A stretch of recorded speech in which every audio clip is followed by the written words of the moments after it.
ஒரு நிலைமையை நபிகள் நாயகம் ஸல்லல்லாஹு அலைஹி வஸல்லம் அவர்கள் ஏற்படுத்தினார்கள் சுன்னத்தில் இருக்குதா? இல்ல. இந்த ஷியாக்கள்ட்ட இருக்குது. ஷியா கொள்கை என்ன இருக்குது? ஒரு மனுஷன் ஆகா ஓக இந்திரன் சந்திரன் ஆகா ஓகன்னு புகழ்வதெல்லாம் யார்கிட்ட உள்ளது? ஷியாக்கள்ட்ட உள்ளது.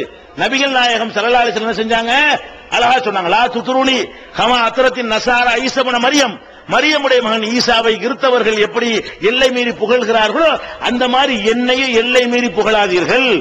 ஈசாவை இயேசுநாதரை அவங்க எல்லை மீறி கடவுளுடைய மகன் என்கிற அளவுக்கு அந்த சமுதாயம் புகழ்ந்தது போல என்னை நீங்கள் எல்லை மீறி புகழக்கூடாது. என்னை புகழ்வதாக இருந்தால் அல்லாஹ்வுடைய அடியான் என்று என்னை சொல்லுங்கள், அல்லாஹ்வுடைய தூதர் என்று சொல்லுங்கள், அதுக்கு மேல வேற ஒன்றும் சொல்லாதீர்கள். யார் சொல்றா? நபிகள் நாயகம் ஸல்லல்லாஹு அலைஹி வஸல்லம் சொல்றாங்க, என்னை நீங்கள் புகழ்வதாக இருந்தால் அல்லாஹ்வுடைய தூதர்னு புகழு, அல்லாஹ்னு என்னை சொல்லிராத, அல்லாஹ்வுடைய மகன் சொல்லிவிடாத என்று சொல்லி ரசூல் ஸல்லல்லாஹு அலைஹி வஸல்லம் அவர்கள் அந்த புகழ்வதற்கு ஒரு எல்லை வகுத்தார்களா இல்லையா? ரசூலுல்லாஹ் புகழ வேண்டாம்னு நாங்க சொல்றோம். இப்ப நாங்க பேசிட்டு இருக்கிற எல்லாமே ரசூலுல்லாஹ் புகழ்றதானே. தர்காவை இடிந்தா கூட ரசூலுல்லாஹ் தானே புகழ்றோம். ஏன் அவர் தானே இடிக்க சொன்னாரு?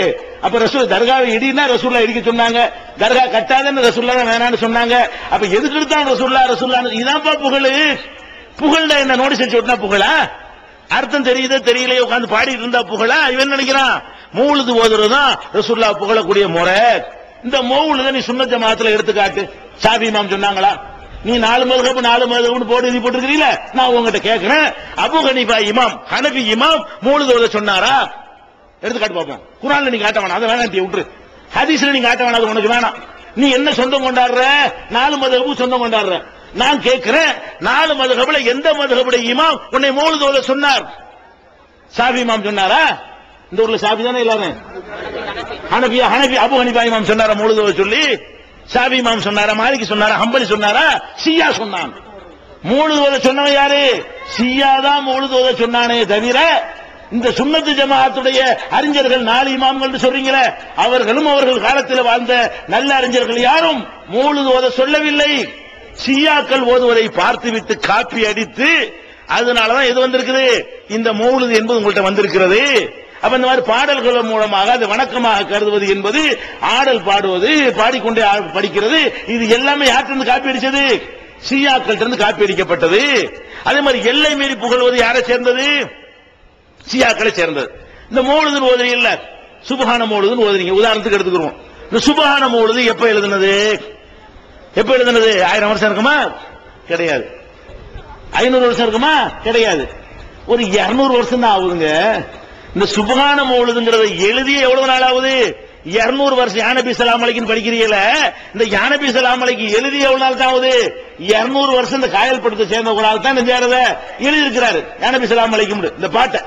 அப்ப 200 வருஷத்துக்கு முந்தைய எழுதப்பட்ட இந்த 1200 வருஷமா முஸ்லிம்கள் இருந்தாங்களே, அவங்க சுன்னத் ஜமாஅத் அறிஞர்கள் யாரும் மௌலிது ஓதல. நீ முன்னோர்கள் என்ன முன்னோரு? 200 வருஷமா முன்னோரு? 1400 வருஷத்துக்கு முந்தி போ முன்னோர்டா. நாங்களும் முன்னோரை பின்பற்றுவோம். எந்த முன்னோரை பின்பற்றுவோம்? 1400 வருஷத்துக்கு முந்தின முன்னோர்கிட்ட போ. ரசூலுல்லாஹ் காலத்துல மௌலிது இருந்துச்சா? சஹாபாக்கள் இருந்துச்சா? தாபியீன்கள் இருந்துச்சா? 4 இமாம்கள் இருந்துச்சா? அதுக்கு பந்தி வந்த நல்லடியார்கள் இருந்துச்சா? இல்ல. 200 வருஷத்துக்கு முன்னாடி நம்மள எவனோ ஒருத்தன் காப்பி அடிச்சு ஷியாக்கள் இருந்து வந்து ஈரான் போயிட்டு வந்து பையங்களுக்கு அங்க இருந்து காப்பி அடிச்சுட்டு வந்து இந்த அரபியில ஒரு பாட்டை நினைஞ்சிட்டாங்க, எழுதி வச்சுட்டாங்க. அதுல என்ன வருது? அப்படியே ஷியா கொள்கை. என்ன ஷியா கொள்கை? ரசூலுல்லாஹ் பார்த்து கேட்கறான், அந்த கஃபாருல் ஹத்தா, யா நபின்னு கூப்பிடுறான், நபியன்னு கூப்பிட்டு சொல்றான், அந்த கஃபாருல் ஹத்தாயா, நபியே நீங்க தான் எங்க பாவத்தை எல்லாம் மன்னிக்கணும். அப்ப இது யாரு கொள்கை? பாவத்தை ரசூலுல்லாஹ் மன்னிப்பாங்கிறது ஷியா கொள்கையா? சுன்னத் ஜமாஅத் கொள்கையா? சுன்னத் ஜமாஅத் கொள்கை என்ன? அபூ ஹனீஃபா இமாமுடைய கொள்கை என்ன? ஷாஃபி இமாமுடைய கொள்கை என்ன? நான் குர்ஆன் ஹதீஸ்க்கு இப்ப வரல. என்ன நீ தலைப்பு சுன்னத் ஜமாஅத் போட்டுக்கிறீங்க, அது குர்ஆன் ஹதீஸ்ல இல்ல. சுன்னத் ஜமாஅத் அதுல இருந்தா நான் பேசணும். அப்ப ஷாஃபி இமாம், மாலிகி இமாம், ஹம்பலி இமாம், 4 இமாமையும் கொண்டு வா. 4 இமாமுடைய கொள்கை பிரகாரம் பாவ மன்னிப்பை ரசூலுல்லாஹ்ட்ட கேட்கலாமா? எந்த மனிதர்கிட்டயாவது கேட்கலாமா? எந்த மகான்கிட்டயாவது கேட்கலாமா? கேட்க முடியாது. குர்ஆன் ஆயத்தை எடுத்து அடுக்கடுக்க அள்ளி போடுறாங்க. ஃபிக்ஹுல் அக்பர் என்று சொல்லி அபூ ஹனீஃபா இமாம் எழுதிய நூலுக்கு ஷரஹ் ஃபிக்ஹுல் அக்பர்னு முல்லா அலி காரி அவர்கள் விளக்க உரை எழுதியிருக்கிறார்கள். அதுலயே அழகா சொல்றாங்க, அல்லாஹ்வை தவிர யாரும் பாவ மன்னிப்பு முடியாது. குர்ஆன் வசனத்தை எடுத்து காட்டுறாங்க. உமை யக்ஃபிரு துனூப இல்லல்லாஹ், அல்லாஹ்வை தவிர எவன் பாவத்தை மன்னிக்க முடியும்? இன்னல்லாஹ யக்ஃபிரு ذுனூப ஜமீஆ, எல்லா பாவத்தையும் மன்னிக்கிறோம் அல்லாஹ் தான். பாவங்களை மன்னிப்பது அல்லாஹ்னு சொல்லி குர்ஆன் சொல்லுகிறது. நபிகள் நாயகம் ஸல்லல்லாஹு அலைஹி வஸல்லம் சொன்னார்கள், அஸ்தக்ஃபிருல்லாஹ ஃபீ குல்லி யௌமின் 100 மர்ரா, தினமும் 100 தடவை நான் பாவ மன்னிப்பு தேடுறேன் அல்லாஹ்ட்ட. அப்ப ரசூலுல்லாஹ்வே அல்லாஹ்விடத்துல 100 தடவை பாவ மன்னிப்பு தேடுறாங்கன்னா யார் பாவத்தை மன்னிப்பா? அல்லாஹ்வா ரசூலுல்லாஹ்வா? தெரியுதா தெளிவா? அப்ப சுன்னத்து என்ன? நபிகள் நாயகம் ஸல்லல்லாஹு அலைஹி வஸல்லம் உள்பட யாரும் பாவத்தை மன்னிக்க முடியாது, அல்லாஹ்வே மன்னிப்பான். அதை சொல்லத்தான் ரசூல் ஸல்லல்லாஹு அலைஹி வஸல்லம் வந்தார்கள். அப்ப எது சுன்னத்து ஜமாத் கொள்கை? ரசூலுல்லாஹ் பாவத்தை மன்னிப்பார்கள் என்று சொன்னால் அது ஷியா கொள்கை. அல்லாஹ் பாவத்தை மன்னிப்பான் என்று சொன்னால் அது சுன்னத் ஜமாத் கொள்கை. கஃபிரு அன்னி ذுனூபி வஃபுலி அன் ஸய்யாத்தின் படிக்கிறீங்களே, என்னுடைய பாவங்களை எல்லாம் நன்மைகளாக மாற்றி விடுங்கள், என்னுடைய தீமைகளை எல்லாம் அலட்சியப்படுத்தி விடுங்கள் என்று யா நபி என்று கூப்பிட்டு நபிகள் நாயகம் ஸல்லல்லாஹு அலைஹி வஸல்லம் கேட்கிறீங்களே, இது யார் கொள்கை? அப்படி ரசூலுல்லாஹ் எப்ப சொன்னாங்களா உங்கள்ட்ட? என்கிட்ட வந்து பாவ மன்னிப்பு தேடுங்கன்னு சொன்னாங்களா? அப்ப அப்பட்டமான ஷியா கொள்கை, மனிதனை கடவுள் நிலையில கொண்டு வைக்கிறது ஷியாக்கள்கிட்ட காப்பியடிக்கப்பட்ட கொள்கை. அப்ப இந்த மௌலித ஓதக்கூடாது. என்ன அஜர்த்து பேசுறாரு? என்ன பேசுறாரு? இவங்க ரசூலுல்லாஹ் புகழ்ந்தா பிடிக்காது. யாருக்கு பிடிக்காது? நாங்க புகழ்றோம், நீ புகழ்ந்திருப்பியா? எங்களுடைய இந்த மேடையில நாங்கள் 2 மணி நேரம் பேசினால் ஒரு 200 தடவை நபி ஸல்லல்லாஹு அலைஹி வஸல்லம் பேர் வரும். உன்னுடைய பயான் 2 மணி நேரம் பேசினீங்கன்னு சொன்னா 200 தடவை 200 பேரை சொன்னீங்கன்னா 2 தடவை ரசூலுல்லாஹ் பேர் வரும். உனக்கு அப்துல் காதர் ஜிலானி, உனக்கு நிறைய ஆளுக்கு வச்சுக்கிட்டு இருக்கிற, எங்களுக்கு அந்த இடத்துல காலி பண்ணி எல்லாம் ரசூலுல்லாஹ் கொடுத்து விட்டோம். அதனால நாங்க ரசூலுல்லாஹ் புகழ மாட்டோமா? என்ன புகழ்வது? அவங்களை எப்படி புகழ வேண்டுமோ அப்படி புகழ்கிறோம்.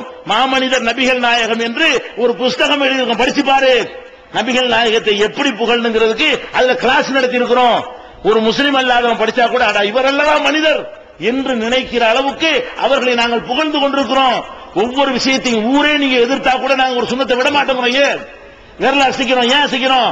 குழுப்படுத்து போய் அசைக்கிறோமா? திமுர்ல அசைக்கிறோமா?